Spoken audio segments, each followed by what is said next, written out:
Good evening, everybody, and welcome to Goodwood Park. I'd like to begin by acknowledging the traditional custodians of land and seas that we use every day. Here in Yeronga, we acknowledge the Yagara people as traditional custodians, and we recognise that sovereignty has never been ceded. We also welcome and acknowledge our visitors today, Gold Coast United. We're here today for the NPL Queensland Women's Round 13 match between Olympic and Gold Coast United. We'd like to thank our sponsors for their generous support throughout the year. Miles Projects, Focus Electrical, Polite Step, Kids Early Learning Centres, The Coffee Club, Chris's IGA, Metro Accounts and Vito Sports. Thank you for helping us score goals on and off the pitch.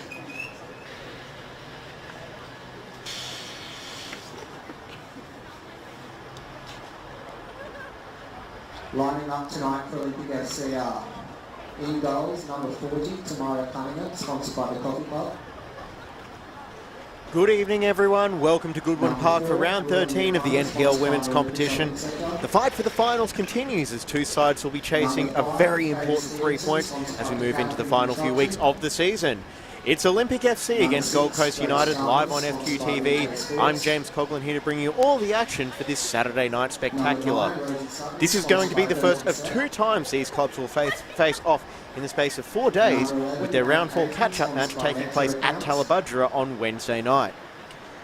Olympic are the home side in their red kit.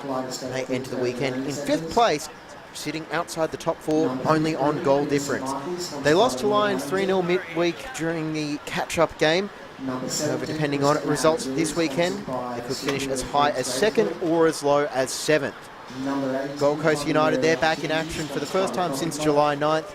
They'll be carrying a 3-game winning streak in the league into this game, thanks to the second best defence in the competition. While they do have games in hand on the sides above them on the table, they pick up as many points as possible sooner rather than later to try and maximise their return over the run home. And the lineups for both clubs. Coach for Olympic, Danny Byrne, has gone with the goalkeeper Tamara Cunningham, wearing number 40. Number 4, Willow Lucana. Number 5, Faith Stevenson. Number 6, Grace Chalmers. 9, Rosie Sutton. 11, Nat Tatham. 13, Madalena Daniels. 15, Innocent Michael. 17, Christina Amajuyi. 18, Tonya Marie Rantucci. 22, Christy New. On the bench, number 10, Brittany Lasik. 12, Alira Toby. 24, Sophia Cuba. 26, Tessa Buzo. And 31, Talisha Derrick. Well, Gold Coast United, the coach, Sarah Evans. The goalkeeper, Prue Donahoe. Number 2, the captain, Ellie Fryer, doing the coin toss there. Number 3, Momo Hayashi. 4, Annabelle Gibson. 5, Jessie Rasher. 6, Claudia Dankert. 9, Bronte Rose. Number 11, Nadine Keast. 12, Zoe Corbett. 13, Kiri Dale. 14, Charlie Farmer. On the bench, the reserve goalkeeper, Amber Wilkinson. 10, Dee Thompson. Number 19, I beg your pardon, Asita Neckerbrook.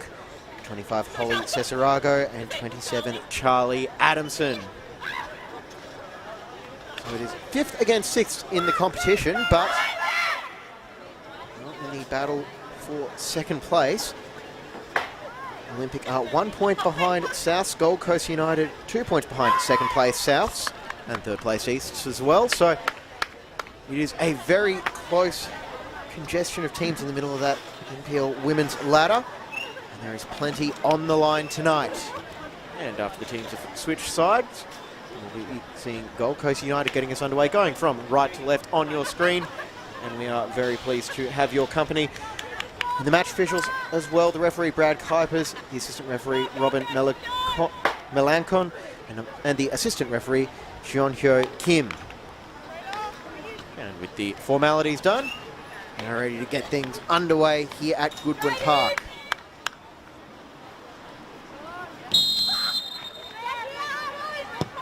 Hayashi will drill the ball long early and give Zoe Corbett something to chase with Stevenson. And the pounce on that catch by Corbett.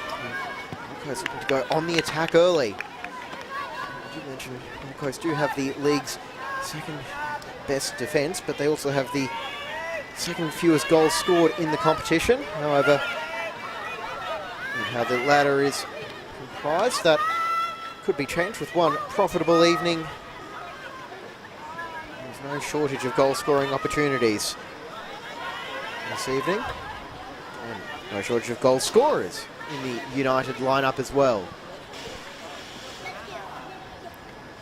As we saw in their last outing against Capalaba, Hayashi can score pretty much from anywhere inside the attacking half, which will opt to pass it off for Corbett.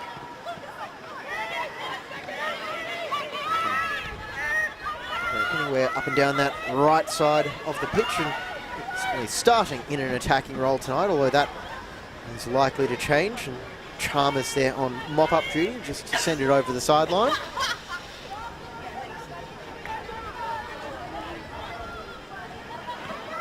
Finding its way to Rose, and the heavy touch might be kept in by Dankert. An update from the FQPL2, and it'll actually be an offside call. Cunningham, who's been pressed into action for the Olympic first team. She's been with the 23s, however, Chantel Symes heading off to play college soccer, as it's called over in the US. She's taken over the starting job in Danny Burns' team, and may be called into action as Farmer tries to unleash Keast. Back there on top duty is Daniels.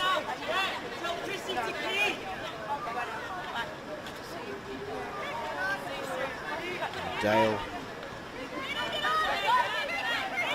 Souths last year will get the left-footed ball into the box, and well playing by Cunningham with the target for the ball into the box, and Corbett has stayed down. Seen a couple of few knocks this season as that ball in again from Dale, and it was just a collision between the two. What Sarah Evans will be hoping for with a attacking live wire.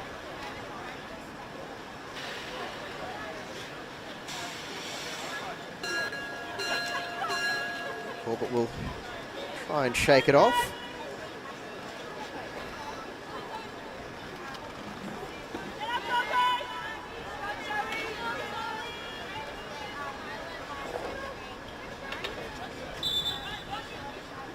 And play is back underway.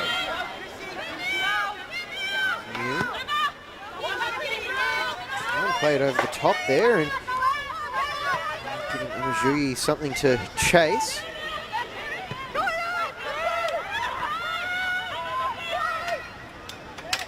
She just feeding it over for Rashid.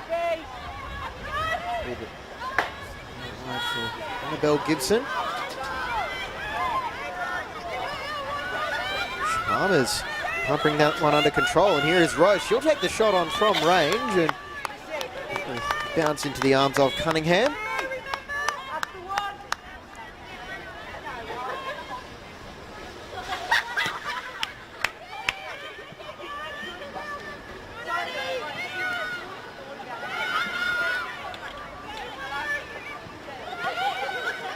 Now, Charles.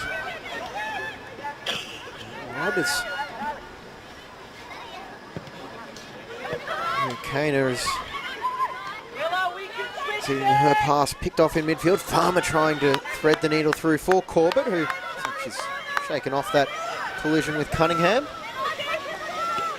Broncos looking to press early here and try and put some pressure on the Olympic midfield, but play their way around them. Tatham might get the power on that pass.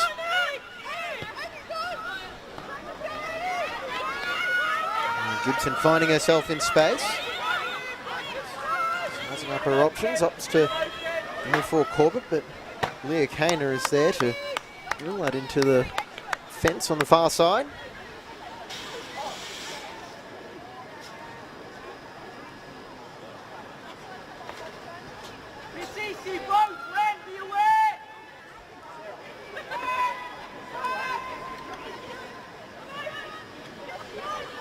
Hayashi.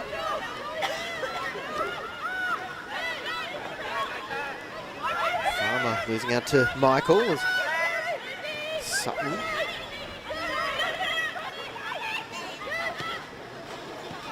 Keith trying to step inside Tatham, but that touch a bit too heavy, and Chalmers was there for the interception.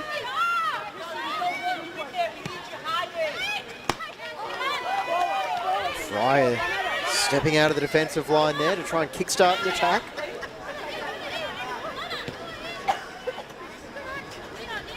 Gold Coast again in a promising attacking position, as most of the play early on has been down this end of the pitch, and I'm sure they love an early goal, but won't be coming from there. Tatham. Back for New. Fryer read that pass, but might keep the touch under control.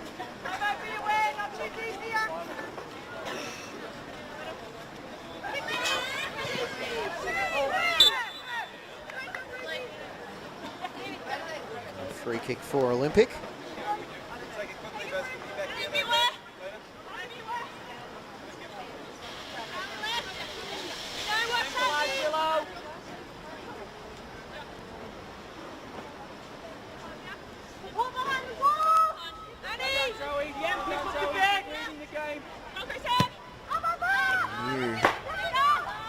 Ahead of Sutton, and that one's regained by the Gold Coast defence, but just as quickly as they got possession back, they lost it.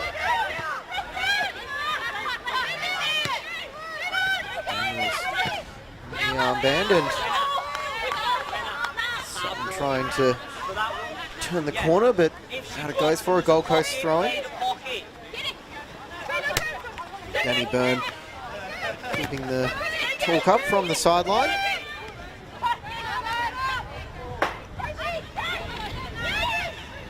Sutton ahead with Fryer, and Fryer got the opportunity there. That was well read by Dankert. Okay, took over in the end. TM in, open.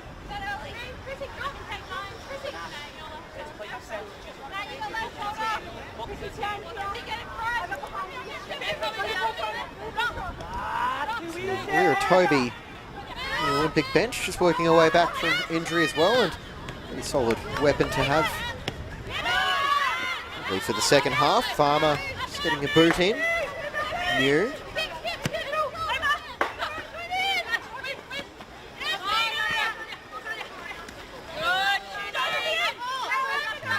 Nice touch off Dankert, and the call from Amajui is heeded.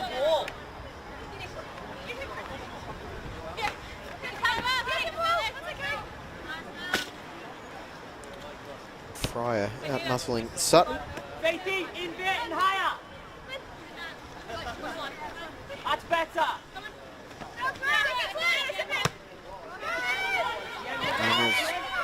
Missing that one forward, and ready and waiting was Jesse Rashett.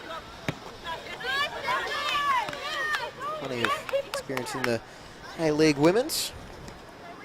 Through a few seasons with Canberra and last year with Brisbane Roar. Ferguson started to assemble his squad. Missionary and Holly Palmer, two local players that will be turning out in orange and black once again.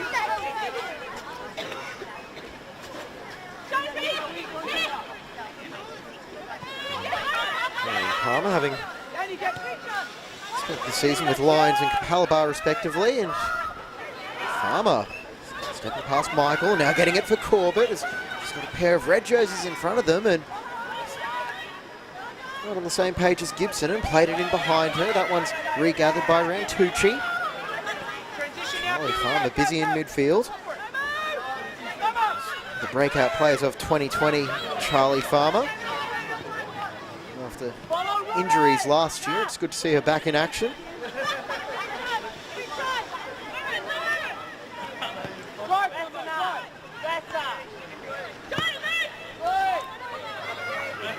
Fizzed out wide for Dale. Just can't get her foot around that one, Kiri Dale, and it's marshalled out by Amajui.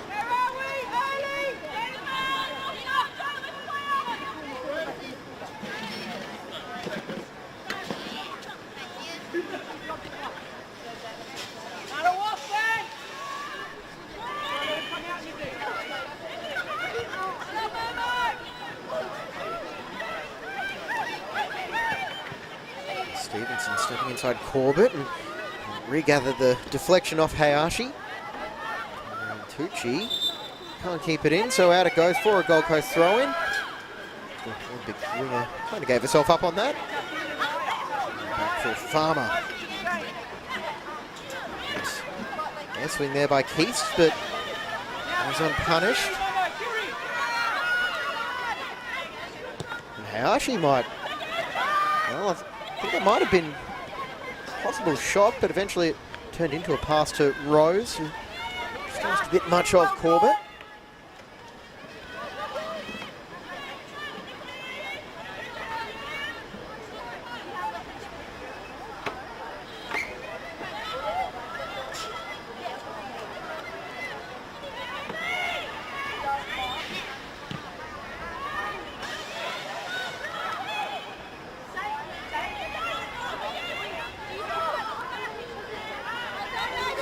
Getting a bit frustrated with Rantucci by the looks of it, just asking for a passing option perhaps.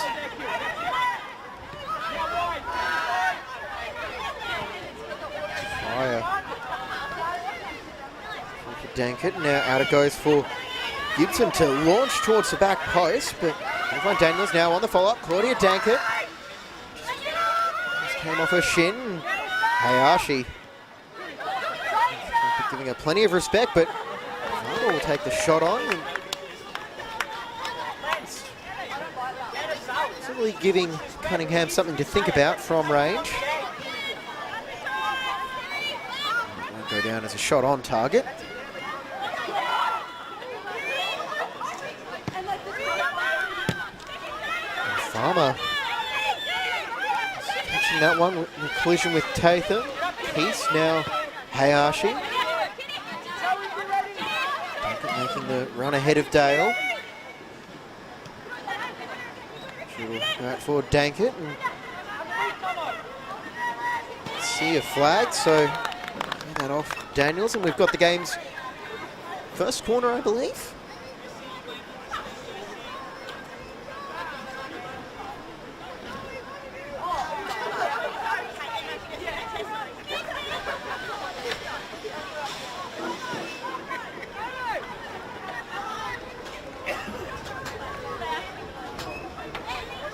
After it looked like Dankert would be taking the corner, she will make her way over. Very bottom of the screen is Sarah Evans, who's just disappeared from view now. So Hayashi's got Dale thinking about a short option, but watched very closely by Daniels. This might be the opportunity for Hayashi to try and target Fryer or Rashid.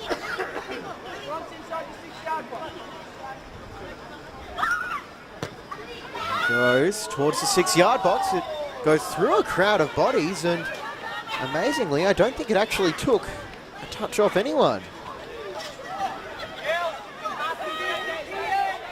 Let's see if we can squeeze in this replay before he returns, and that pretty much just went through everybody untouched.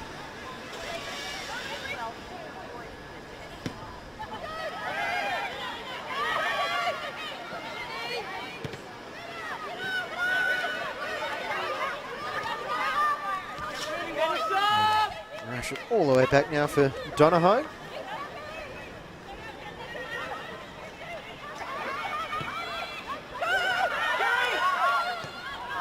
On the turn, and the flag goes up against Nadine Keast, and They might have sprung the offside trap there, Gold Coast, but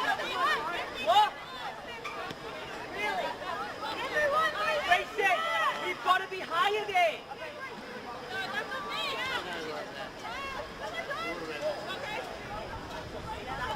Kana and Burn just exchanging some thoughts on that.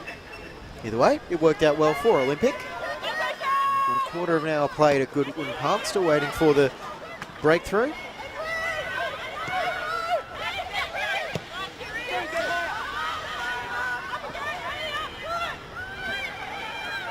Kana now putting it forward for Rantucci, and that one took a touch off Gibson. Willow, we need to be talking to Grace in that then, yeah? Stay there.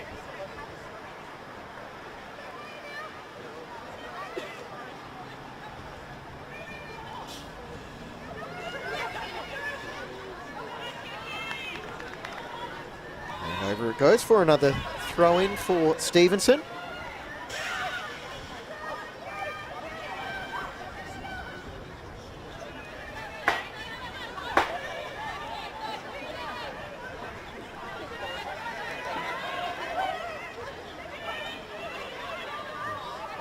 Headed by Rashid, and Corbett tried to grab the throw-in, but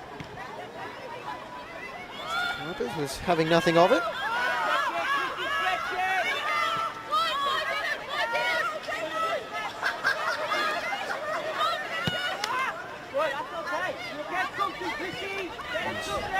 Hopeful ball forward, trying to find Amajui. Is a bit too much power on that one.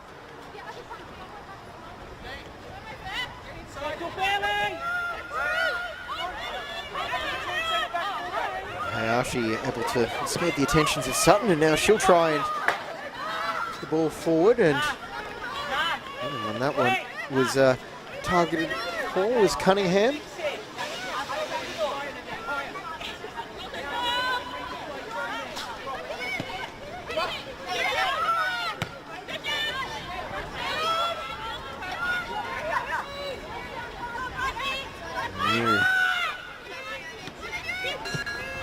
Return Hayashi.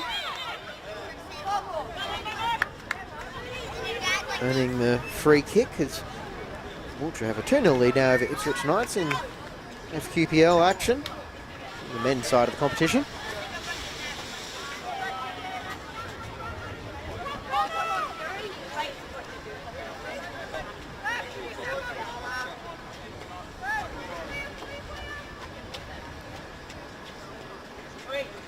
You don't need two, one can go back in. Yeah. That's okay. Stevenson is back to help out with the ball into the box from Hayashi. Hayashi might take the shot on and right into the chest of Cunningham. She'll try and unlock Innocent Michael. Can only just put her foot through it.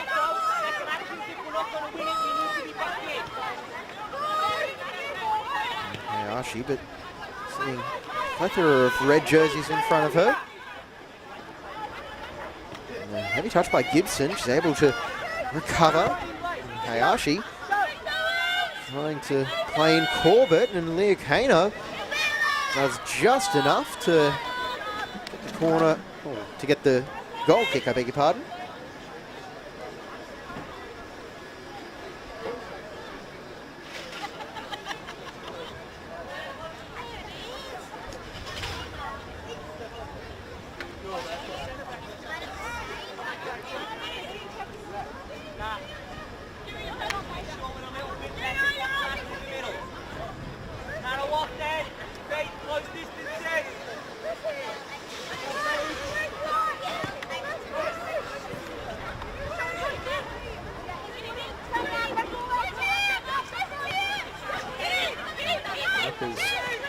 This hit pass winds up back at her feet. Still in possession for temporarily in possession. Now Gold Coast going on the attack. Hayashi. Every time she gets the ball in that area, she does just have a look at where the keeper is, Momo Hayashi. No, her range. Dale, the ball in, trying to find Rose, but instead angles it towards Cunningham.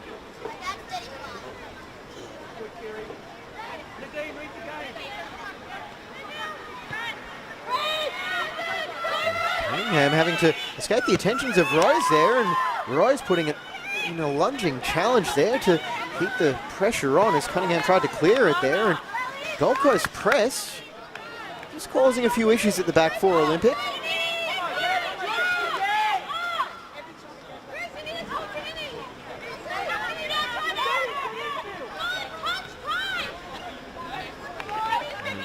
And Keith not quite on the same page, so Daniels can retrieve that ball and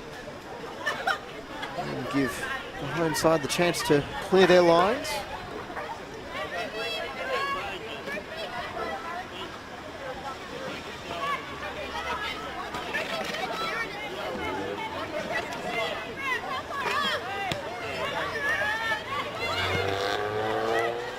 Reflects down, and Rose's pass just can't find its intended target.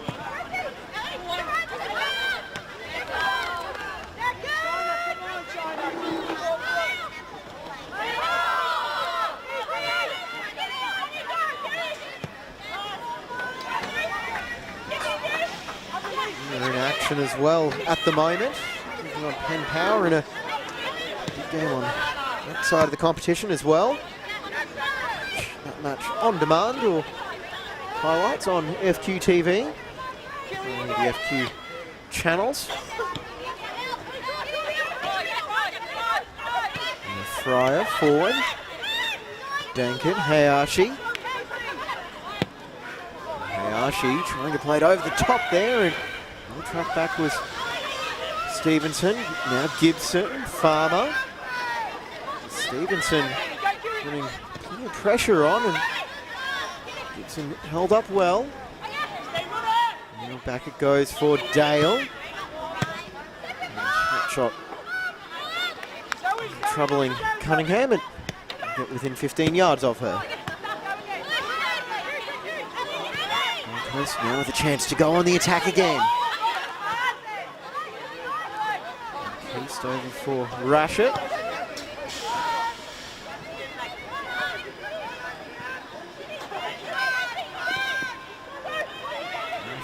In the defence now is Stevenson is a long way up the pitch as Sutton puts a bit of pressure on Donahoe.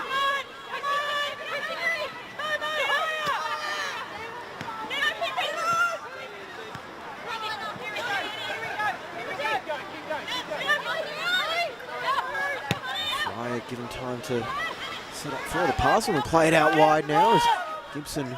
Like she might be pushing forward for a little while. Corbett, as we know, can play that right back role. Played it so well. She was an NPL also in 2020, and Rose.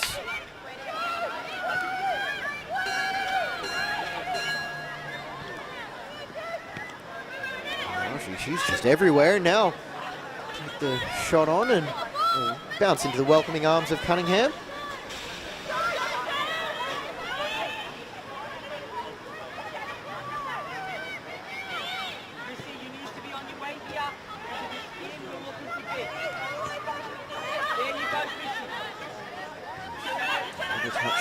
By Fryer, Dankert.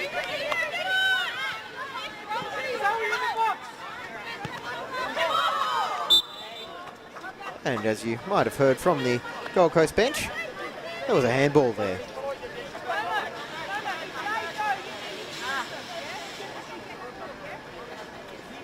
Samuel Evans, who got promoted to the first team job this season, replacing Alex Bundelow, who also got promoted to the head of women's football at Gold Coast United. For both of their excellent work in their prior roles. Hayashi, oh, loft that one up towards the back post, three-header, and it's in. We have the opening goal of the game. And the scorer there is Jessie Rashid. It was in that danger zone. Cunningham just little bit slow to react. And it is the veteran centre-back, Jesse Rashid, opening the scoring here in the 25th minute.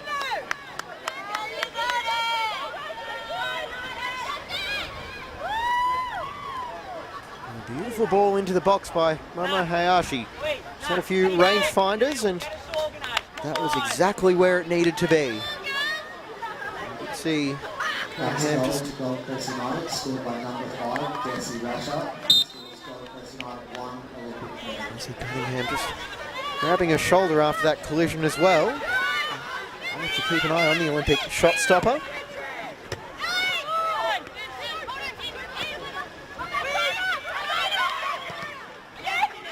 And Dankert with the deflected ball, and that was well recovered by Daniels, who's back and able to throw that one forward. And Keith will be calling for the corner, but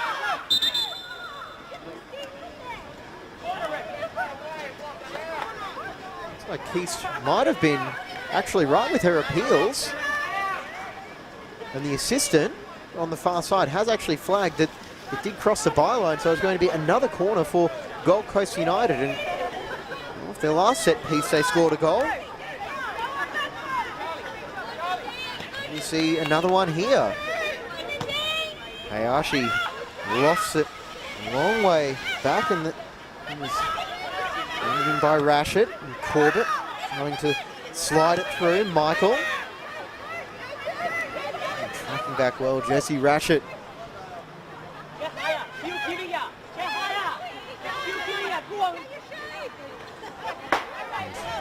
That's a return from Fryer. Ball on the ball, Ellie Fryer. And Dale almost caught out by the sideline, but actually Olympic getting the ball back.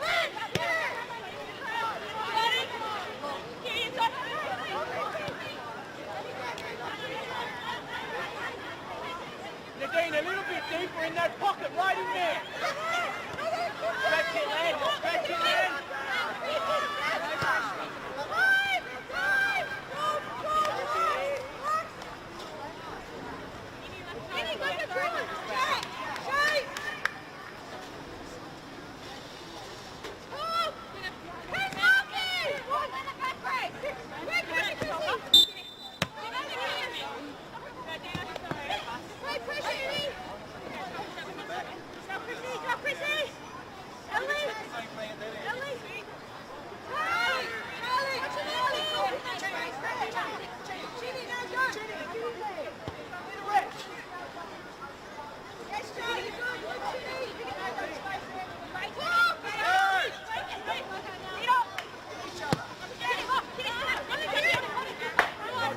Pick out Keast.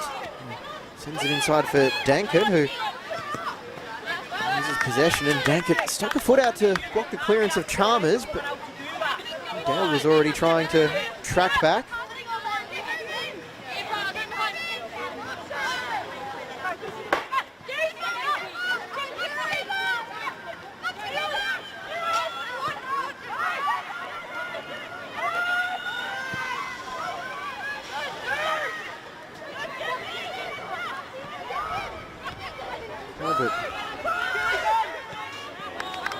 Get the ball back and now play it out for Dale, who'll go for a run but can't find any options.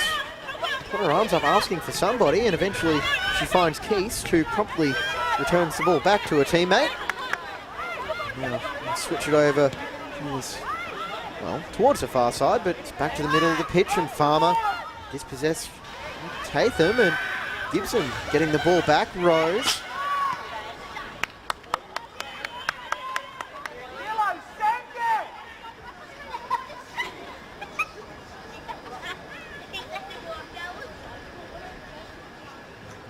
With another promising position here is good job keeping the ball down this area in the attacking third, as Gibson will slice that one a little bit and send it behind Cunningham's goal. Cunningham, it does look like she's labouring a little bit, which might be something that Burn will be keeping an eye on. And the short goal kick gets taken, and actually ball gets launched, but Rashid first to react, and once again Gold Coast not letting Olympic out of their half. On the touchline here, good girl. Fryer.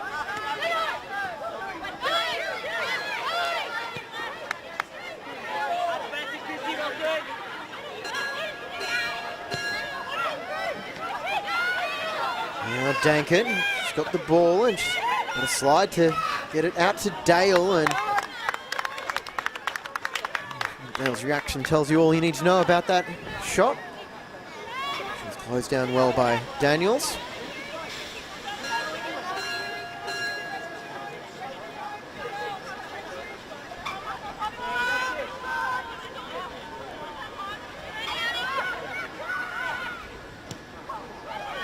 Cunningham slips as she took that one and could be caught out as Keast.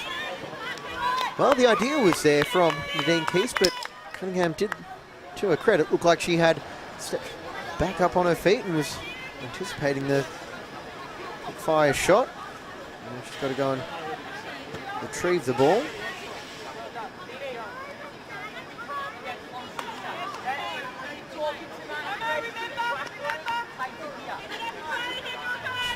A quick word there from New. Another short goal kick as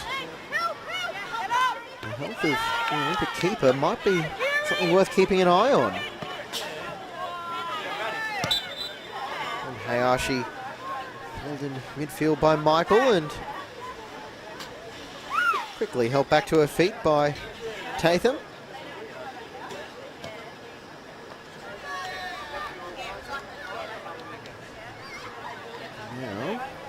How she find that sort of delivery to trouble Tamara Cunningham.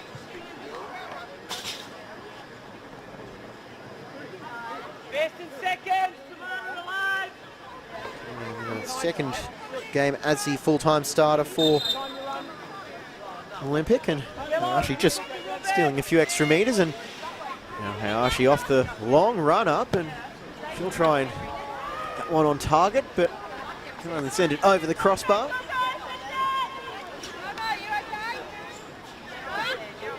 Yeah, she possibly twinged something in that strike, as I just heard that was Evans checking in on the well-being of her holding midfielder. And Cunningham is definitely limping after that one, and that is not a good sign for Olympic, as looks like she's almost down to one leg, and if Gold Coast United want to be ruthless, they'll be getting the ball to somebody in space to try and test her out with a shot before too long. And that one is out off Olympic, so it's going to be a throw-in for the visitors. And it's her right leg that looks like it's troubling Cunningham. And Dale struck that one after the hole. The ball had crossed the hole of the sideline.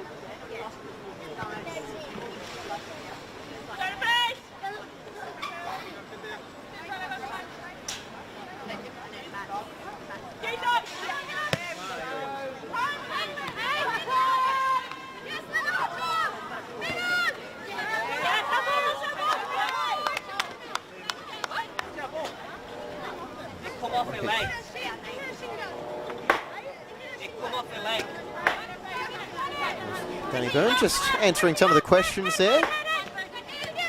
I was surprised that throw-in went to Olympic, but Tatham up the sideline. This time lofts it forward for Sutton to nod on, and Amoujou can't keep that one in.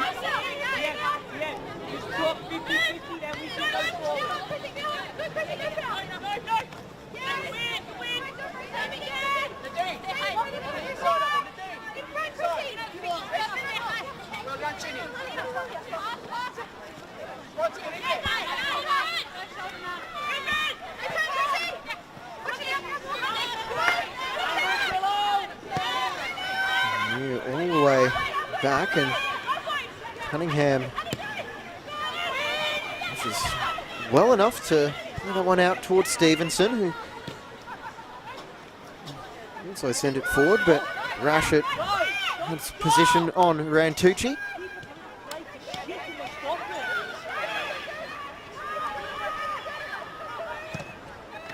Just unable to enjoy any sort of sustained possession at the moment as Farmer picked off that pass in center of the pitch.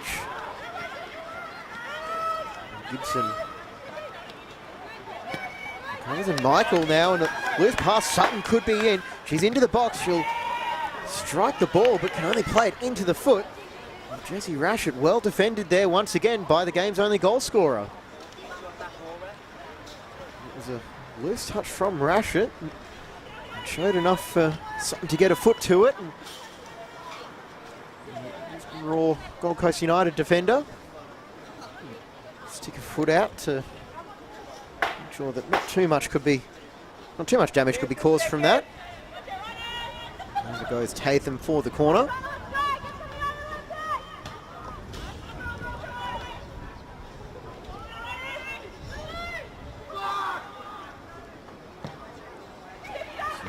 Hurling effort, and eventually finds New at the back post who can get the strike away.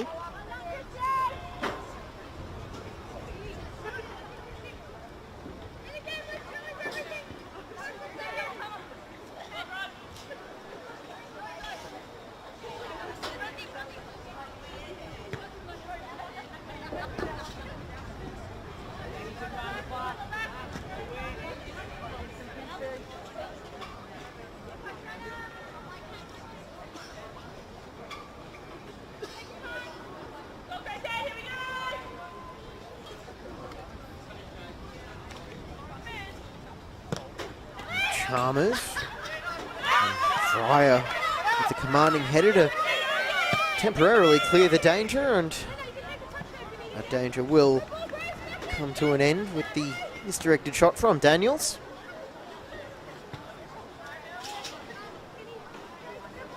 Wait, set ourselves here.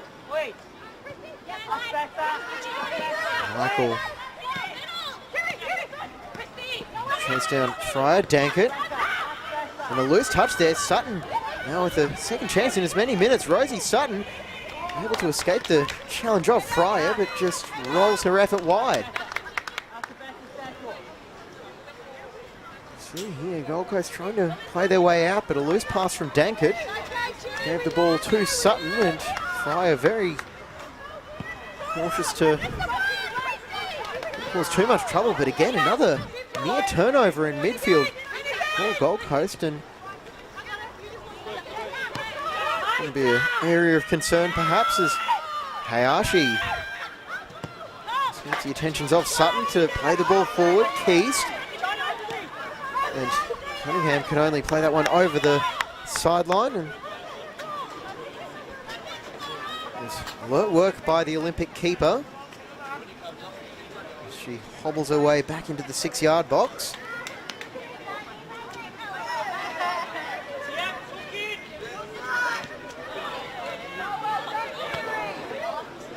Dale gets that one in.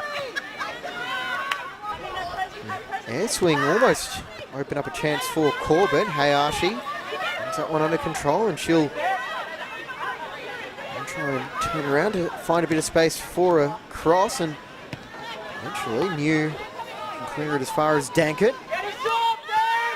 Every time Olympic try and clear their lines, it really seems like it's finding a player in a white shirt. And Farmer, she fancy a shot from range. She'll try and take the shot, but can't quite get the power on it to trouble Cunningham.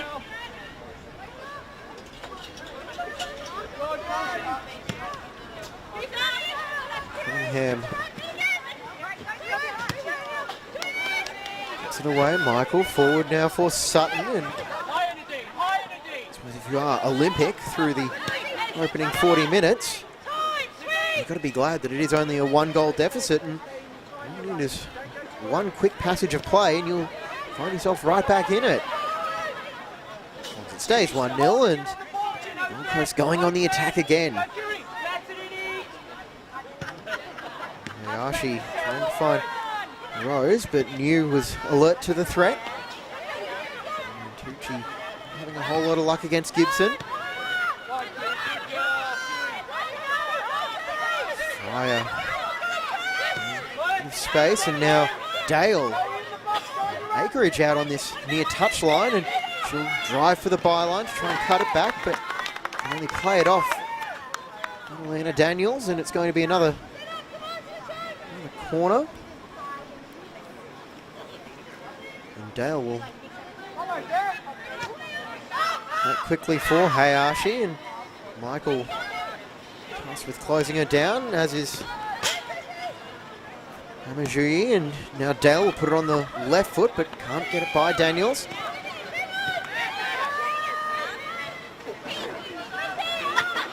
Space for Olympic to clear it out, and Amajui able to get a bit of space there, but tracking back well was Charlie Farmer.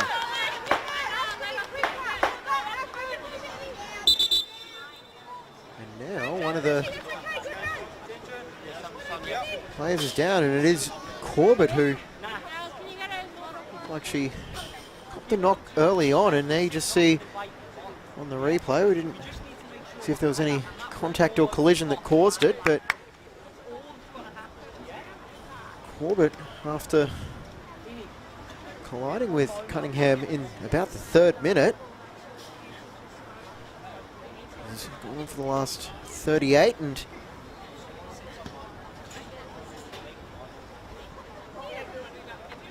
concern now for Zoe Corbett.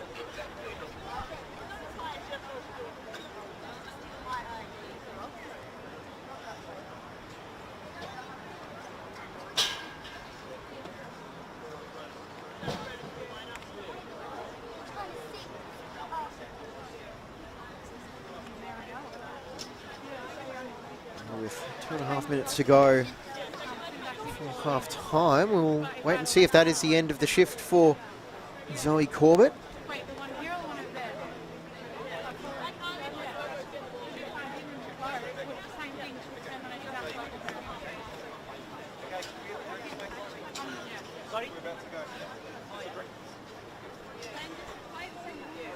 Corbett has made her way off.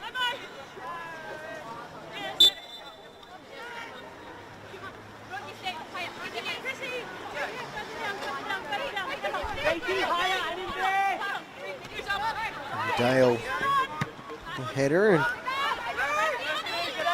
Corbett has made her way back onto the pitch, possibly just to see out the next 2 or so minutes for further reevaluation at half time.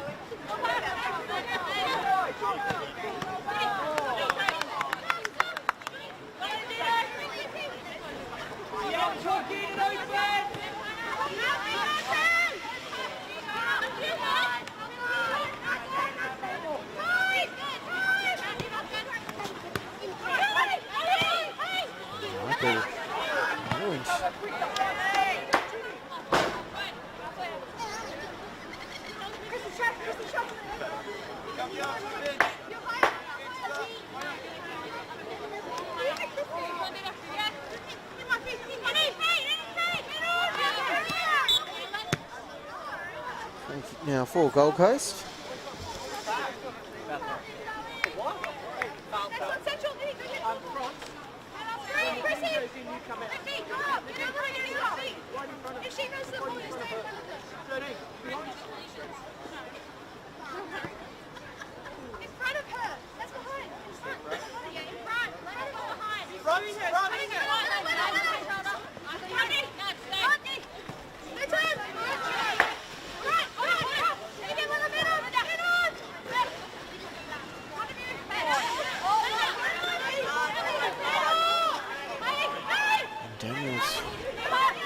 Escape the challenge from Rose, and Hayashi playing that one over the sideline.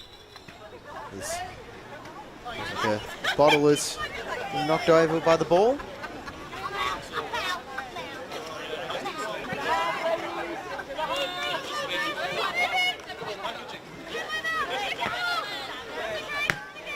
Ryan just that one over the sideline again. Gold Coast looking to see out the next couple of minutes of how many minutes of stoppage time are added.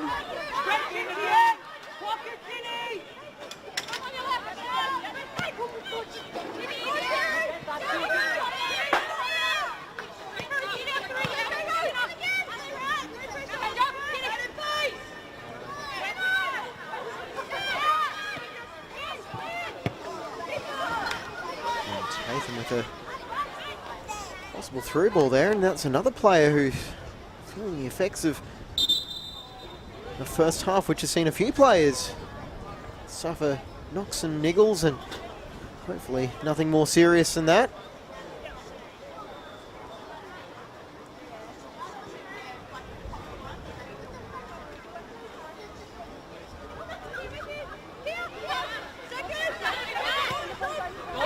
Fryer to pick out Dankert.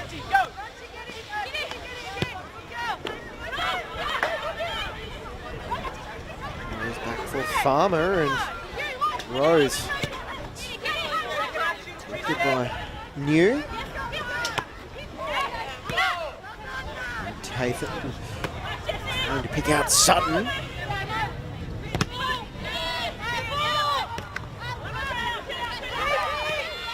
It's Hayashi over for Rashid.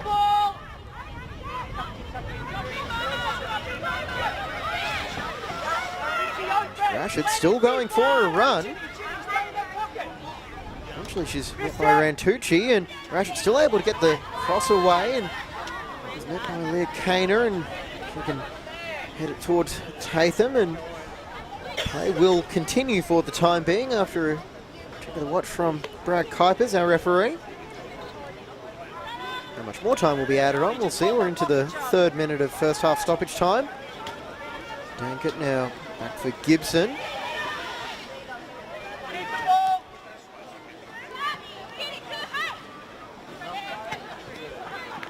Tatham read that pass well from Fryer, and Olympic could be in for the final chance of the first half, were it not for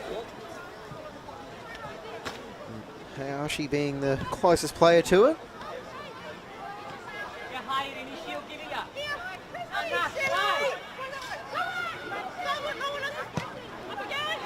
Hayashi pushes it for Corbett, who gets that one over the sideline, and that will wrap up the first half here at Goodwin Park. Olympic trailing Gold Coast United 1-0 with Jesse Rashid's 25th minute header. All that separates the two sides. We'll be back with the second half on FQTV right after these messages.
The main purpose of the Winterfest Carnival is to allow players to express themselves through the four-core skills within their skill acquisition phase. It's fantastic to see the looks on the players' faces, both boys and girls, over the past 3 days, playing without fear, being expressive in good footballing moments. It's been fantastic to create this environment for young boys and girls. Yeah, it's a touch with the front foot, and what's always been protected?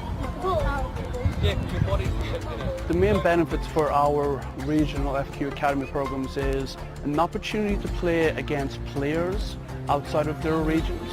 You know, so you're playing against some clubs like Gold Coast United, Brisbane Strikers, Lions, Brisbane City. So it's a whole new learning experience for the player and of course for the coaches that do fantastic work in those regional FQ programs.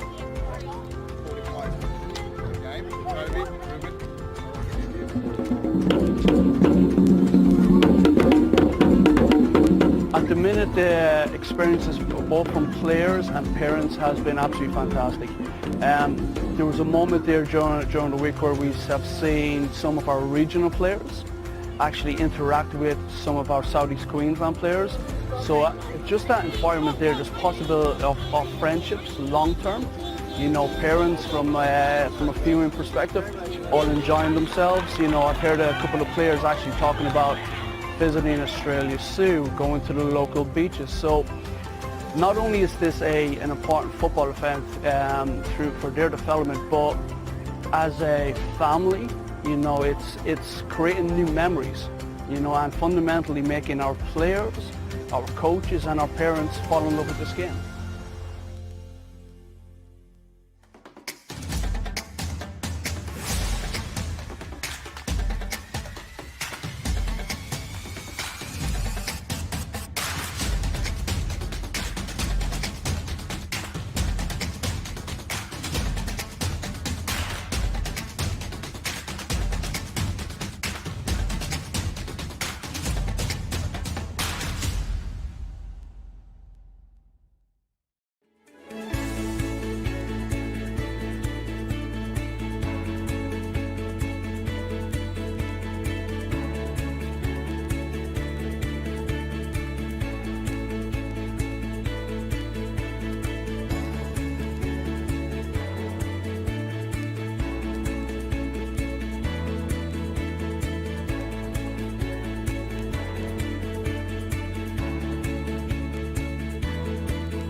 To the left.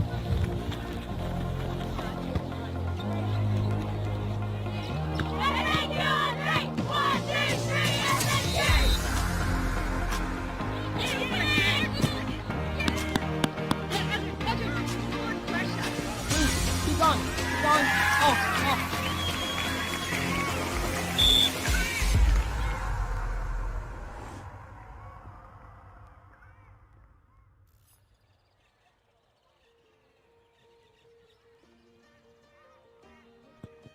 So the purpose is another touch point, another contact for players to show their talent in front of lots of coaches. We're really thankful that the parents, the players and the coaches could come down to Ipswich for this week. It's the second carnival that we're hosting.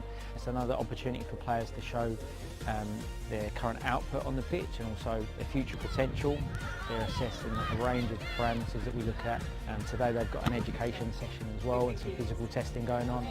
And all that helps build up a picture of where the players are at, what we might expect from them in the future in terms of future squads, selected squads, elite games, things like the National Youth Championships which are coming up as well.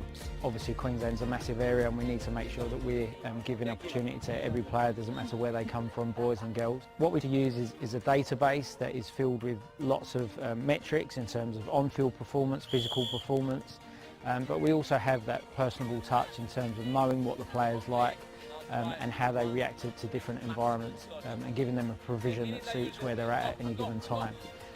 Tracking players over a longer period of time so that we're not making judgments off of a short data set but over a longer period of time. It's great to get everyone into one arena so that all the coaches can see them in one hit. It's good for the coaches as well to sort of agree upon what we're looking for. So it's just another tool in our armoury, another lens of our talent ID screening. to see the boys and the girls where they're currently at this moment in time, and what we might need to look for in the upcoming weeks into term 3 before the selection. Things like the medical screening that we've got going on as well helps with the physical preparation of players. So yeah, again, it's just another step towards a final squad selection. But hopefully players that may not necessarily get into that squad, they benefit from that trajectory anyway.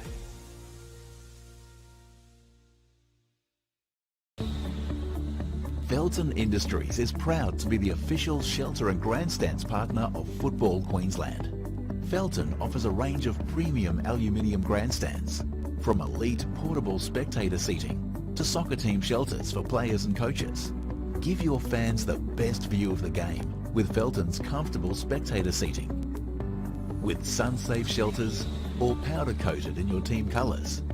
Whatever your club needs, Felton has a high-quality, low-maintenance seating option to suit. We are the pioneers in Australian-made grandstands and team shelters. Contact Felton today on 1800 834 016 or visit felton.net.au. Vito Sports pride themselves on delivering top-quality FIFA regulation-compliant goals. Each goal is made from durable, high-density, thick aluminium and then finished in a white powder coat. To provide quick delivery, Vito Sports stock all goals in this range within their Brisbane distribution warehouse, allowing customers to quote, order and deliver in a matter of days.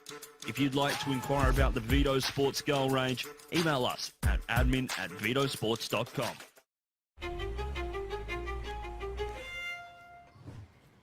They say you can't choose your family, but you can choose your football family. A family has legends you look up to. And the up-and-comers. A family pitches in and works together as a team. We have the ones who keep us in check, and we motivate each other to be the best. Be the best! But it's my brothers and my sisters who always have my back. That's why even my real family love my football family. So what are you waiting for? Join our team. Come on!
Welcome back, everybody, to Goodwin Park for the second half of this NPL women's clash between Olympic and Gold Coast United.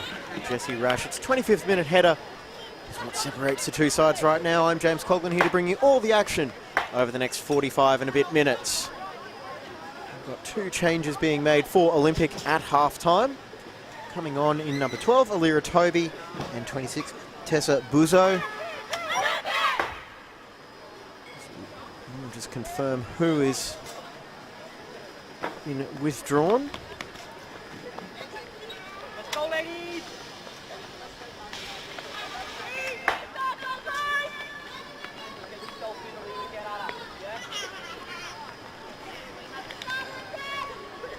You see Toby taking up stations on the bottom of your screen, and we are underway. Tatham will target the substitute Toby early, but it's Bill Gibson for Gold Coast United. The blocks quickly to intercept that pass. And I can also see a change for Gold Coast United. 27, Charlie Adamson is on, and I would not be surprised if that was for Zoe Corbett, who was injured possibly early in the game in a collision with Tamara Cunningham. And then went down again in the 41st minute, and that is going to be a free kick now for Olympic in a really favourable position, as Rosie Sutton is the one getting that free kick. And I don't know how she just asking the question to the referee, Brad Kuipers. And it comes the defender, Christy New, to take. And in this area, it might be tough to work the angles for a shot on target, but let's wait and see what happens.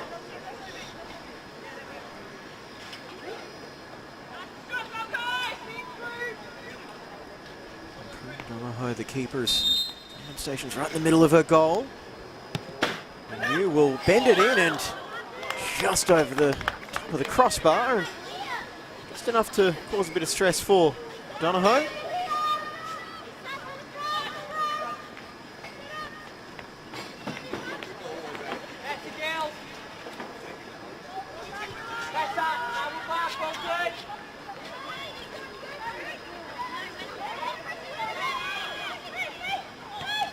Tatham forward, but Hayashi with the interception.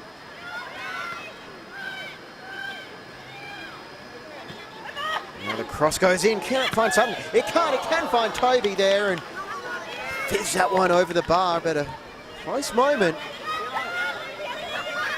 Because that was arguably their best chance of the game. Inarguably, some would say. Sutton just caught out by the bounce.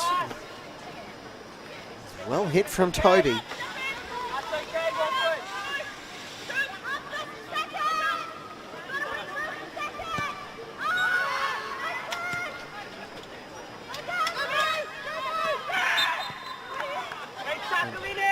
Now she has been with a stop-start game at times. Get up, Momo, get up.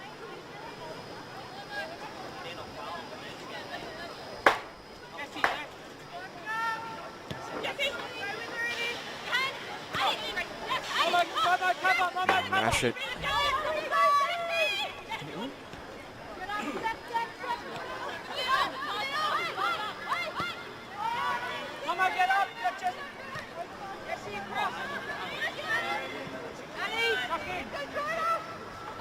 Stankett battling for possession and able to get the ball out for Dale, who cross it towards the back post, and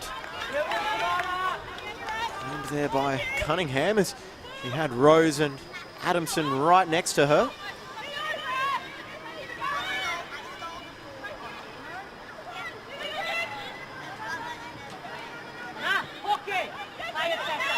Goes for Tatham, and take a couple of steps back and go back once again for New.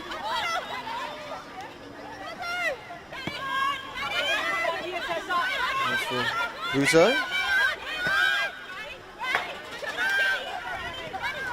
Toby is able to get in behind Gibson, and we know she can hit the Malira Toby. Instead, she'll try and play it through to Amajuyi, but just a little bit behind the on-rushing attacker. Gibson. And is just allowed to run out for Adamson, and now Rose, she's in behind Bronte. Rose, can she get the strike away? She can, and doubles Gold Coast United's advantage end-to-end from the visitors, and it's 2-0 now. See Rose able to get into the space there behind Willow Liukana. That's another goal for Gold Coast United, scored by number 9, Bronte Rose. Gold Coast United 2 I thought Alira Toby might be levelling things at one end. Gold Coast winning the ball with pace and used to their opportunities. Tatham.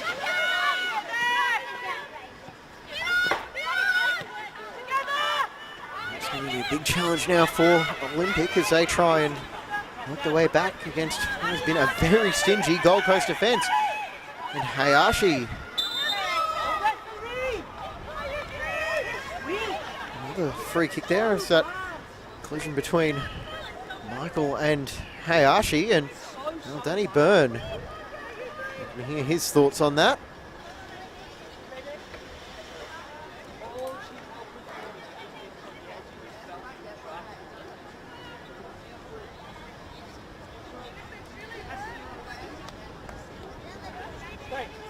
Amara, on your toes. On your toes. Don't go one, please. Annie, you can creep up a little bit. It's central. Stay central, Annie. Stay central. Hayashi. Drill it in, take the shot on herself, and it's 3. Hayashi with a long-range special. How about that for a convincing strike? Momo Hayashi steps up, drills it from the better part of 30 yards out, and actually copped the deflection off the crossbar. So could very well go down as an own goal against Cunningham, but for the time being, we'll give the credit for Momo Hayashi.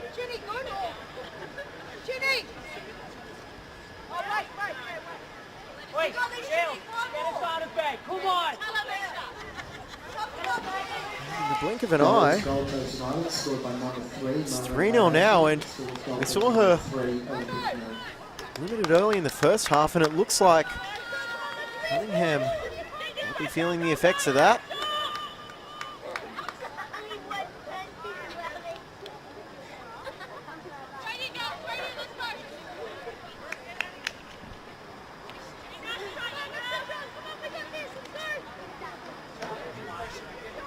Might just be checking on whether or not that one will go down as an own goal, but we'll get clarification on that one later.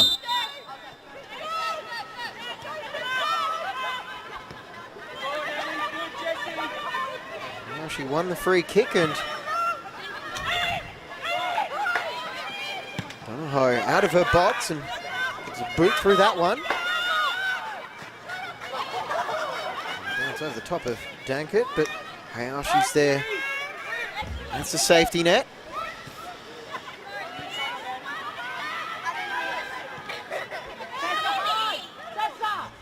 Kana.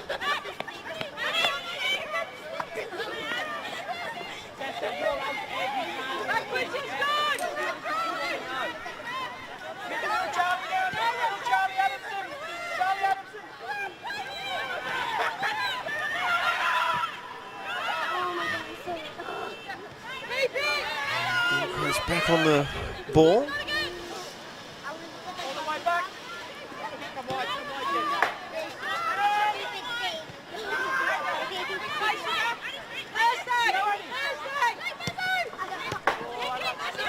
Buzo back in Gold Coast. Certainly looking like that team in this second half has gotten off to a flying start.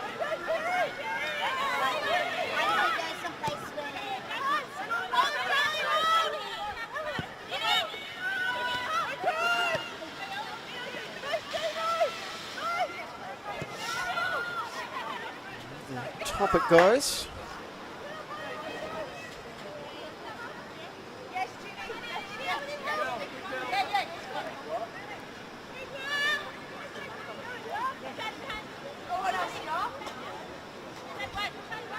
Eventually picks that one up.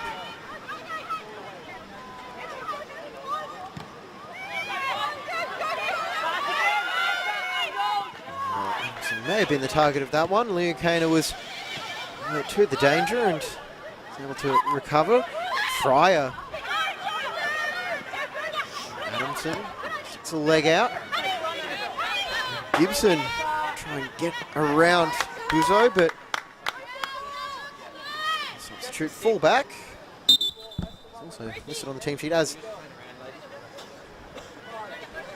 the assistant.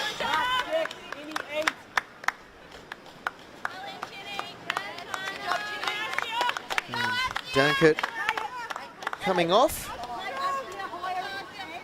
And Asita Neckerbrook on.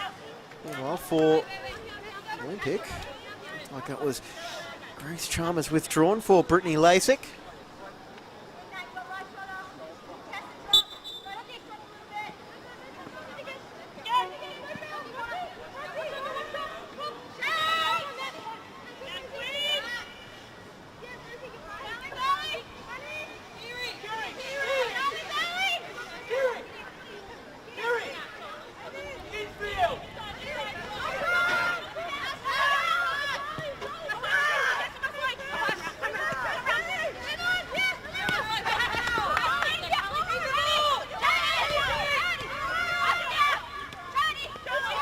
Adamson.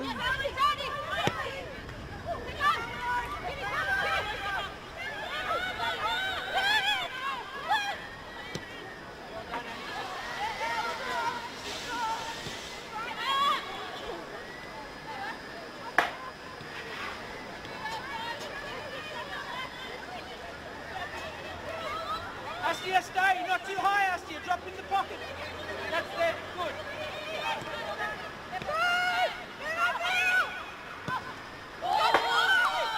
Beautiful ball forward now, Adamson. Keepers off her line, and Adamson, she'll make it for the substitute. And Gold Coast United are flying towards the finals.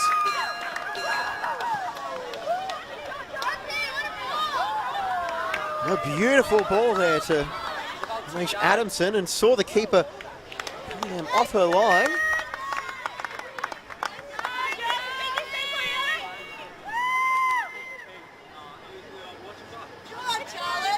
4 goals from 4 different goal scorers.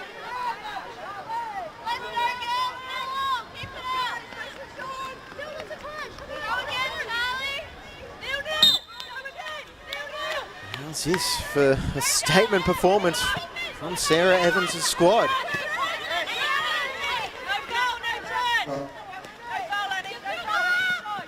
Toby getting it to Sutton, who was collected there by Rashid, and looks like the defender left a mark there on Sutton, and pulling out of that challenge.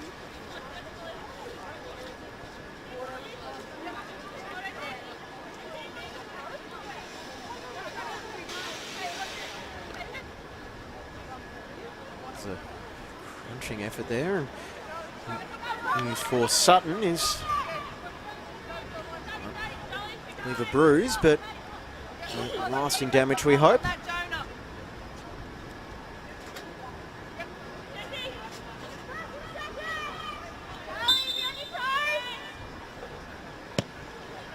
You will luff that one in, but Lee Fryer once again with the necessary intervention.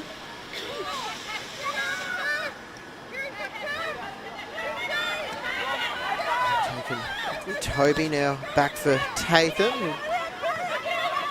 Leo Kaner at the top of the box, but a heavy touch. Just showed a bit too much of it for Dale. Olympic. No other choice but to go on the attack.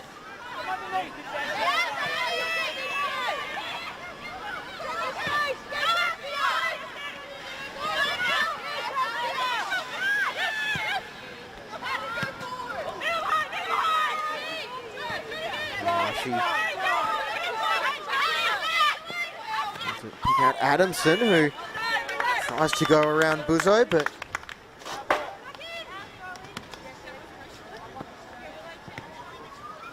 off the defender for the throw-in.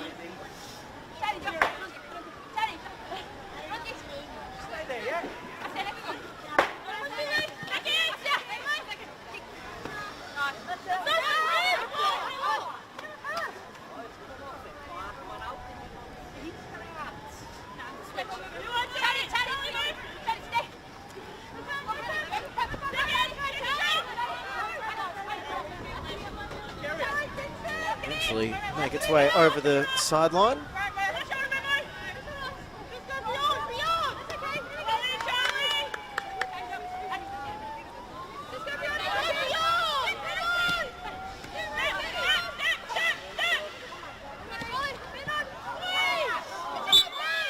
And Olympic the free kick after Lasek.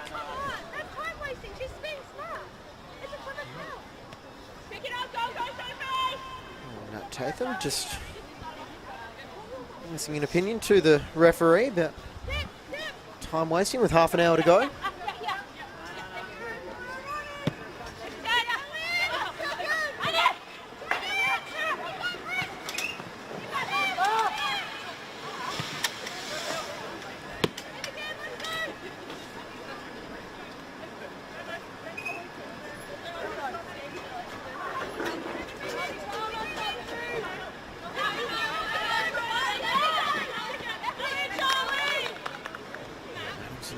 Back and doing her defensive duties.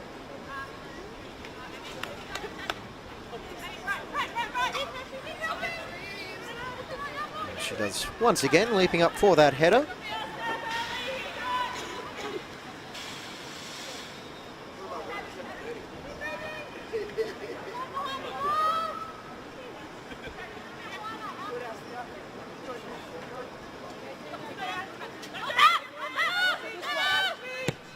Tatham tireless in her work rate. He's out for Amajou, who'll take the shot on from the angle. Just over Donahoe's goal.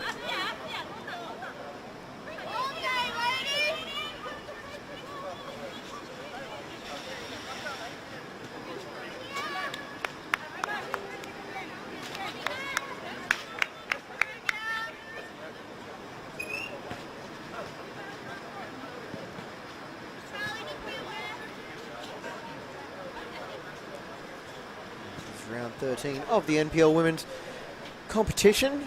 This is the second game to get underway. 15 minutes before this one, QAS taking on Souths at Perry Park. Souths entering the weekend in second place, and that is a standing that they should be able to maintain, which with a 2-0 lead over the QAS.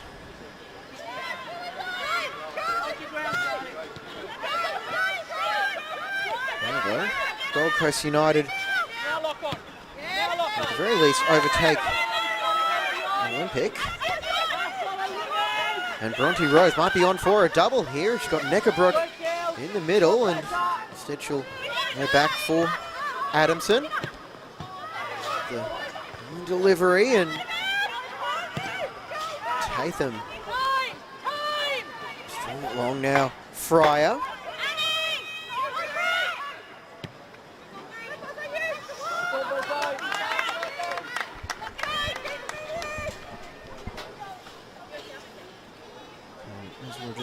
Mentioning Souths 2-0 up over the QAS. That would move them on to 17 points. Gold Coast will go to 15 and temporarily at least have them in third place.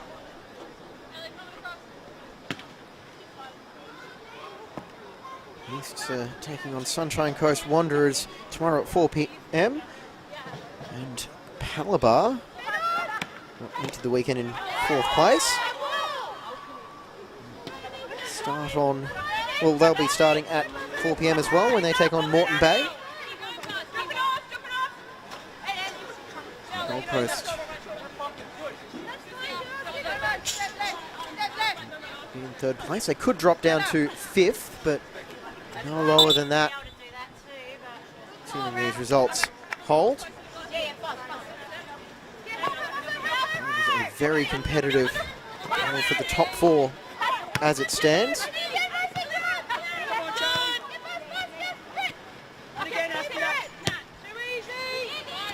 As mentioned as well, Gold Coast do have a couple of catch-up games in hand, one of which will be on Wednesday night against Olympic. Will be down at Public Family Sports Park. You can catch that game on FQTV.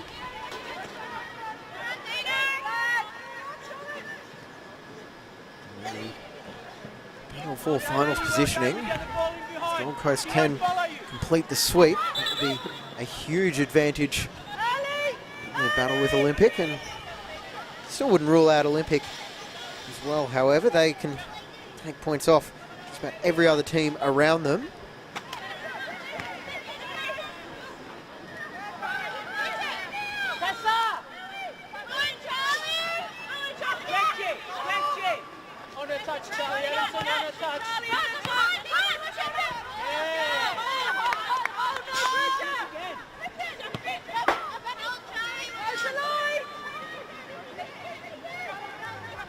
Just sizing up her options and not to go long.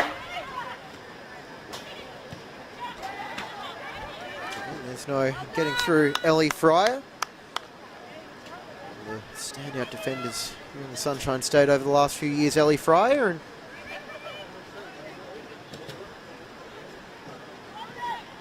we'll drop off in a game in 2022 either.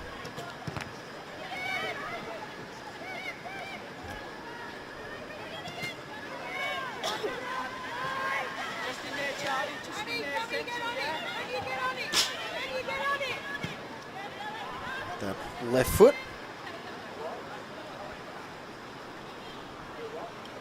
And just drills it long.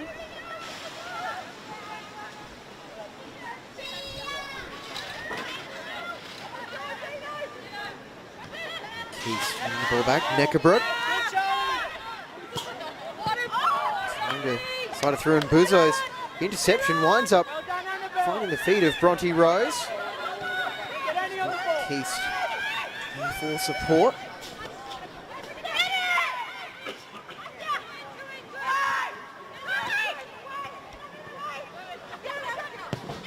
And shot taken off from range, and Neckerbrook, did that cross the line?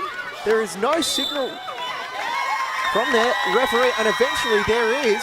So that will be a 5th goal of the game for Asita Neckerbrook. As well, I can't say definitively one way or another from that replay, and it sounds like that has been confirmed.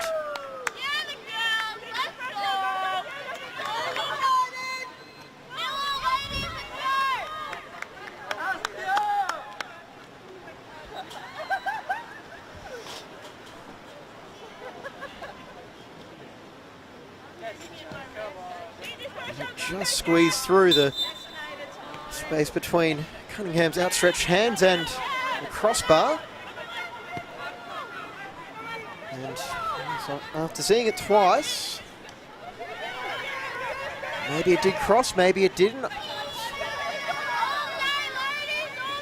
Just trusted the assistant, who appears to have been the one that signalled for it at the best possible angle.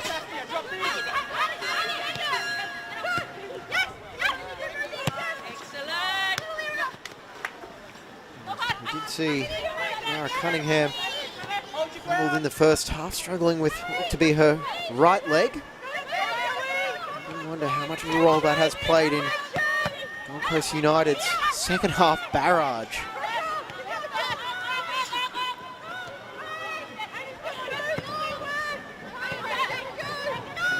Deserve credit for soldiering on.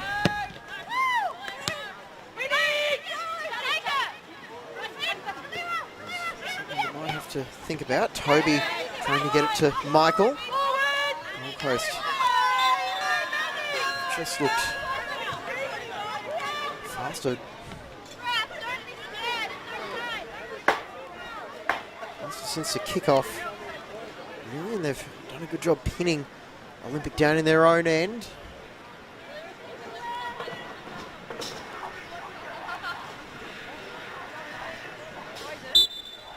But I'm pretty confident in saying Danny Byrne will certainly be looking to use this as motivation for his side heading into the rematch on Wednesday.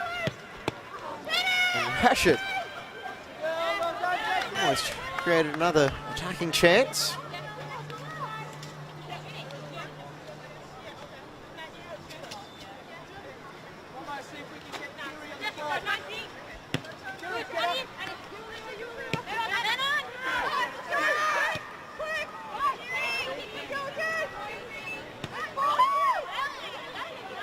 And a rare wayward moment from Fryer is recovered, and Farmer the ball and a bit of Michael by the looks of it. And Michael is still down.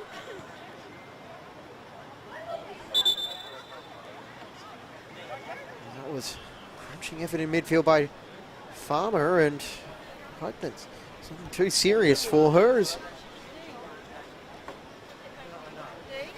Right through the ball and Michael, and the Olympic physio is just out there to check on her.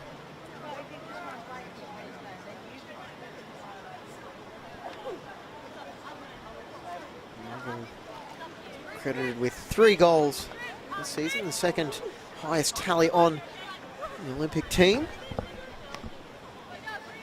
Rosie Sutton leading the way with 4. I mentioned Chantel Symes, who had been the primary goalkeeper this season for Olympic. She was left to play for college in the US, as has Lewis Suero. Another player missing tonight for Olympic, Sarah Birchall, who was subbed off with a knock on Wednesday night.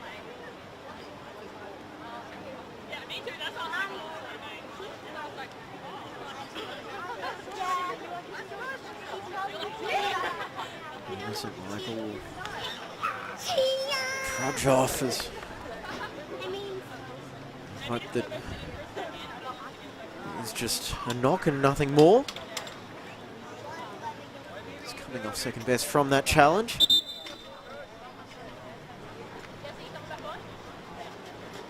And the players have made their way to the respective benches, but they are getting signalled back now.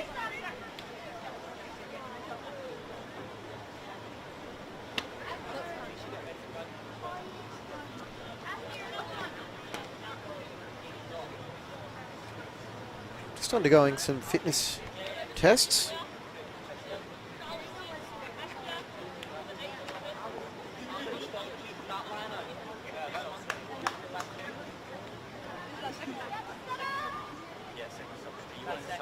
And if memory serves, we should be restarting with a drop ball.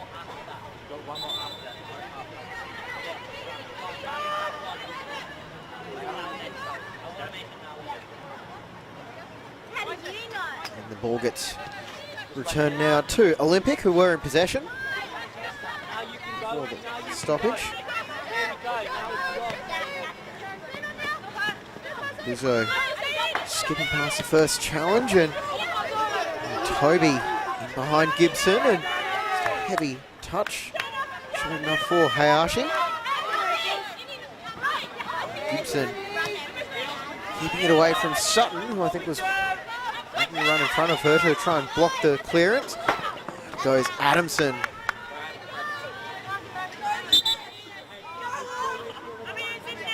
We'll see the introduction there via Cuba.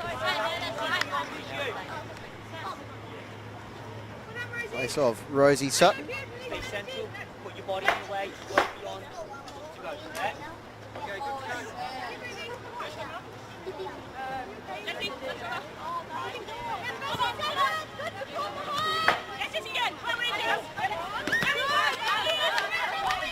Toby thought she'd save that throw in, and she had. Actually, a few seconds later, Gold Coast United get the throw in. Took the knees off the substitute.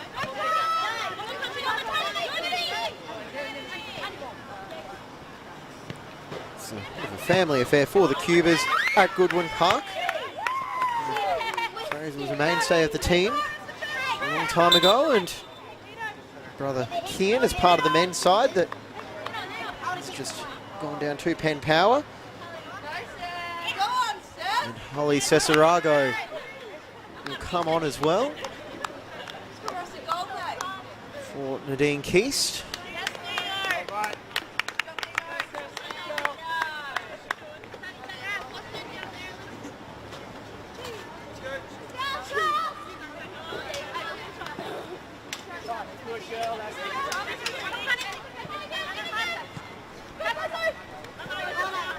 I would not be surprised if it's the end of the substitutions for the evening for Gold Coast, because I'm sure they'll be bringing on Dee Thompson with the well and truly knocked away for Gold Coast.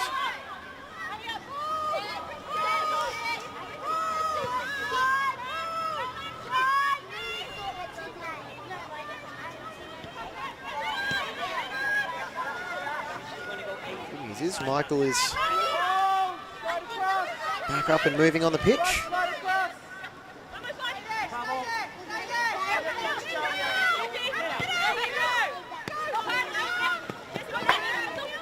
Uzo just can't get the radar working, and find Neckerbrook. Hayashi just under pressure from Lasik. Puts a foot through it and concedes the goal kick.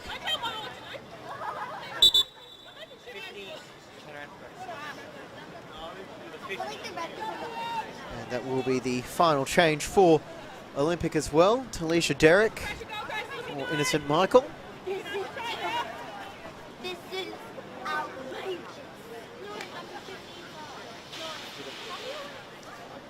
Byrne has officially emptied his bench.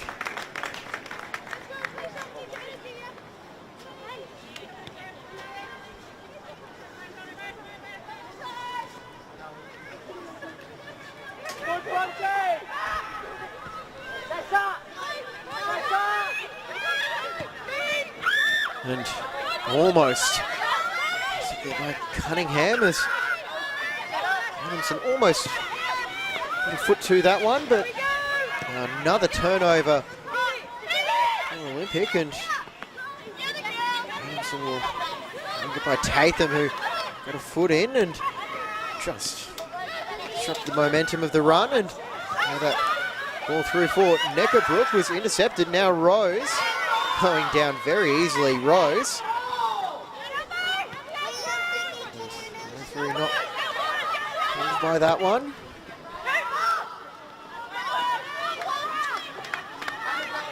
More of a hopeful fall there from Bronte Rose.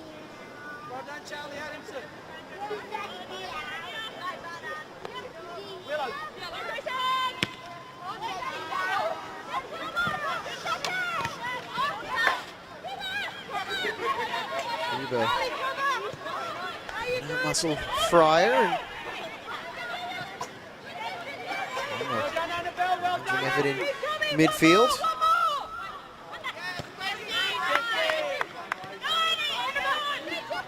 Gibson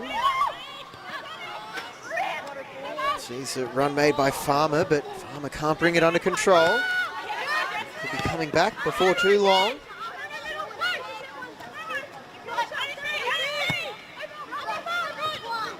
Going from Hayashi, could fall now for Farmer. She'll get the shot away, and it was going wide, but Cunningham wasn't to know that, and she palms it away for the corner.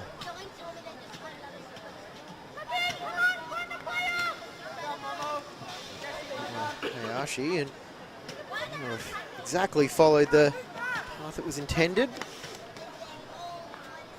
Still wound up with a Gold Coast United corner to add to their 5-0 lead late on.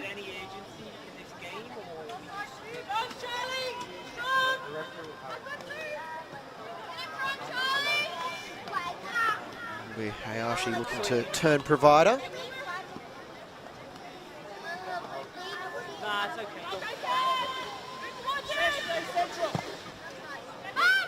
Guys, a lofted ball there, trying to find the head of Rashid, and Rashid will just swing at it, and Adamson might have actually won another corner. As actually Adamson got the last touch and finds his way to Cunningham for the goal kick.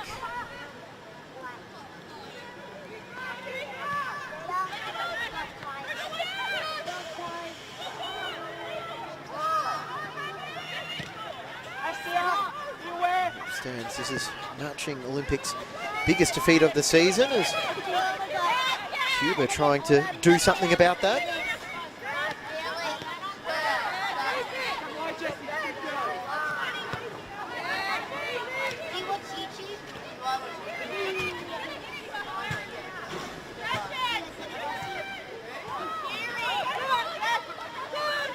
By Dale out wide, Cesarago, and Dale has kept her run going. Rose for support, but can only find New with the attempted cross, and it goes for a corner.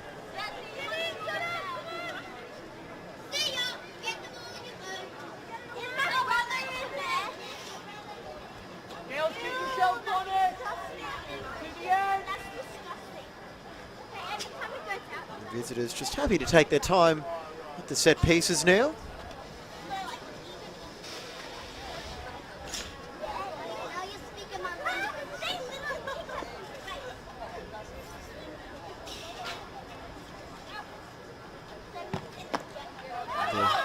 Delivery over the head of everybody, and Adamson gives away the free kick after trying to get a piggyback from Nat Tatham.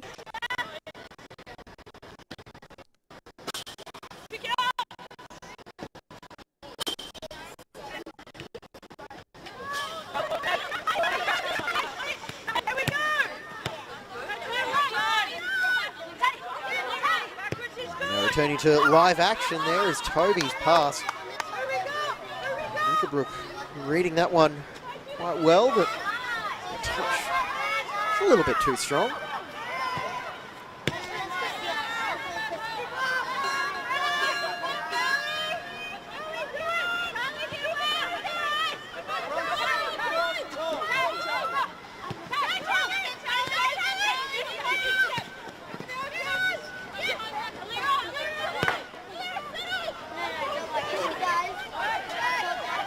Ball could break. Amajuyi with a heavy touch, and Fryer once again giving Olympic no chance going forward. We talk about players that you all might be looking at ahead of the new A-League women's season. Ellie Fryer is one of those players who, in my opinion, would be quite high on Gareth McPherson's list. So, NPL Queensland heavy side last season, and I'd be surprised if that happened again. And Fryer, in addition to the back line, could keep the Gold Coast United pairing of Fryer and Rashid together.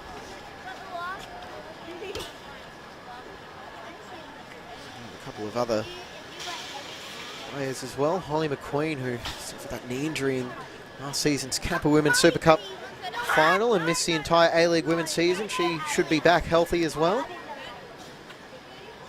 New talent, McPherson to evaluate.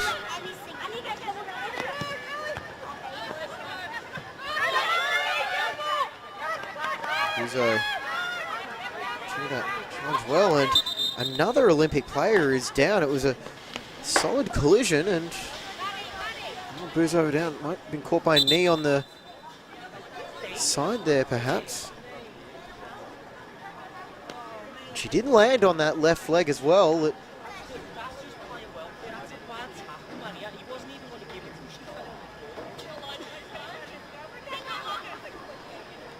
I hope there's nothing too serious as well for the halftime substitute, Tessa Buzo.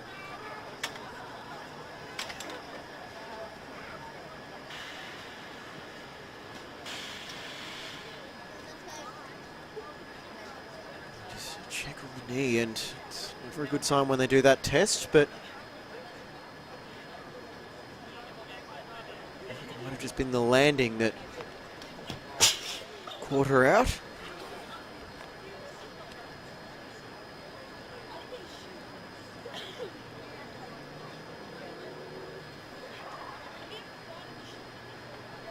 Could have even possibly been a knee coming in from the side as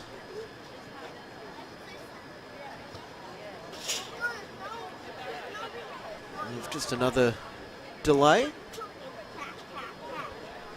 And the question will be, how many players will Olympic finish this game with? Because if Buzo is unable to continue, there's no one else on the bench.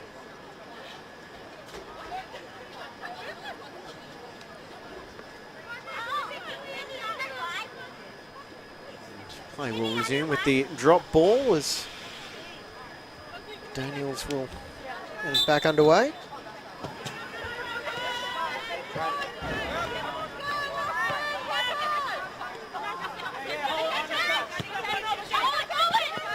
And there is Buzo, and the miscontrolled touch. And it goes for a throw-in.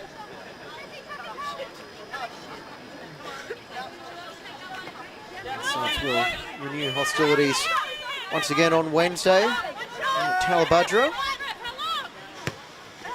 Next week, Olympic are at home to Capalaba. They'll have a fair few home games to close out the season. Meanwhile, Gold Coast fixtures are coming thick and fast over the month of August after they host Olympic. Break away from that as Fryer feeds Dale. Dale will play it back. It could fall for Neckerbrook, who just checked her run a little bit. Now Lasik pick out Gibson. She'll play it forward. Adamson. Adamson will play it off Buzo for the throw-in.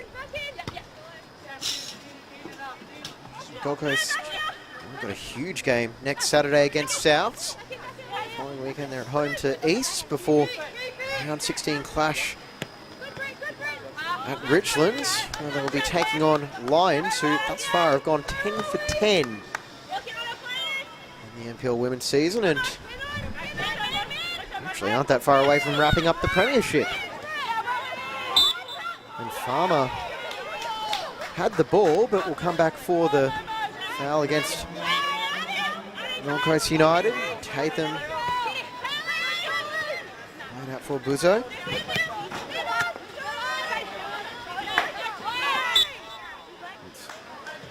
More to play for over the next few weeks.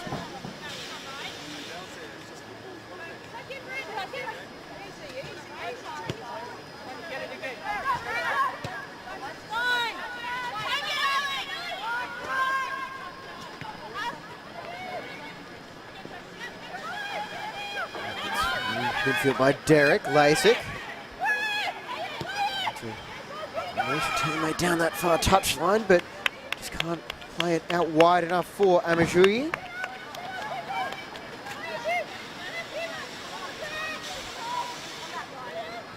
Get ready to show. Rashid.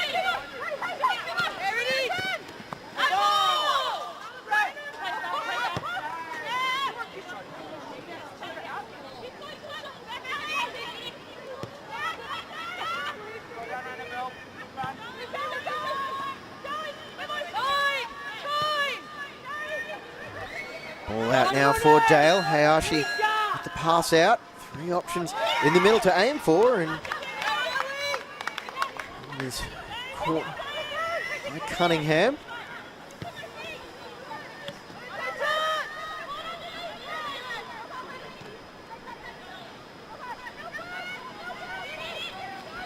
I'm not mistaken, is Gold Coast United's biggest win of the season as well. A few sides with a positive goal difference in the competition, and this will only help that. In fact, before tonight, Gold Coast United has scored 9 goals in 8 games. Tonight they've scored 5. And Cuba was offside, as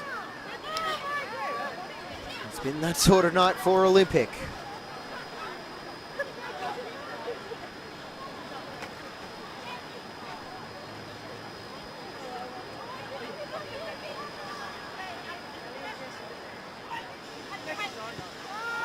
Charlie, come to. Eddie, you go.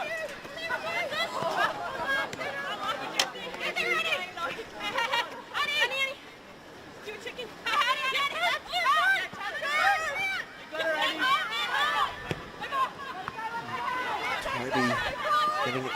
Well, I don't think that was meant to be controlled by Derek, and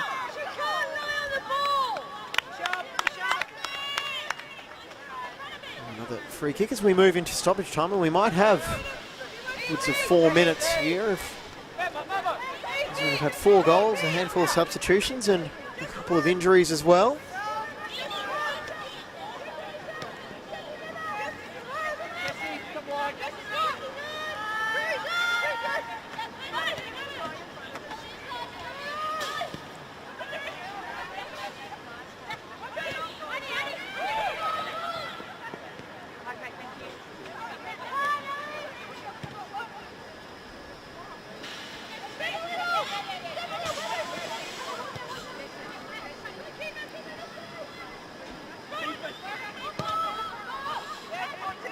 Fryer, pinpoint.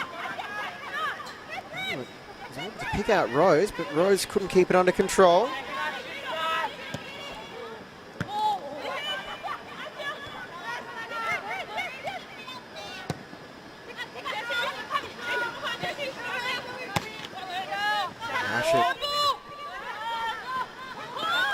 Forward, one back in midfield now by Daniels. In spite of the scoreline, there's no questioning Olympics' effort. They're still pushing.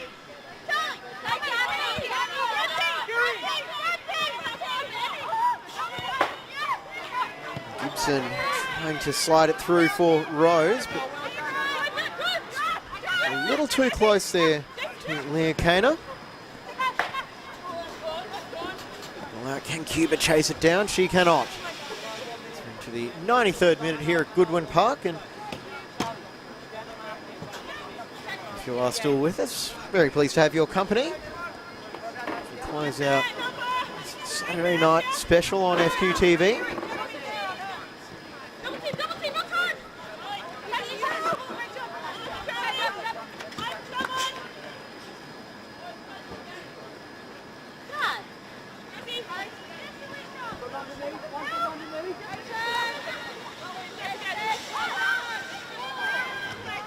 Over for Fryer.